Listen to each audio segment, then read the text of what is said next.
Yan, ito na yung binili namin kanina na aquarium. Nilagyan na namin ng tubig. Ayan. Ayan. Ito. Ako na po isa. Kasi lulubog ko yung dalawa. May ilaw ba to? May binili ka bang ilaw? Oo. Ayan. Tapos takpan natin siya kunti, be. Ayan. Ayan na siya. Binili namin. Kasi yung kaibigan ko gustong gusto niya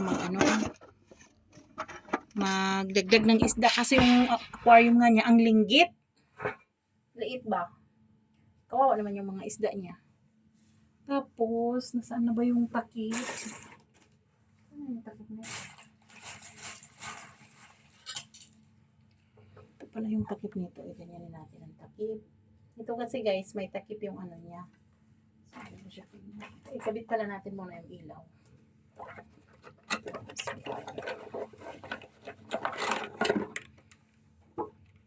ikot na lang natin. Yung ilaw niya, pinili niya kanina. So, ito yung ilaw niya. Ngayon, ang pagkabit naman nitong ilaw na ito is clip. Kasi clip siya. So, i-clip lang naman.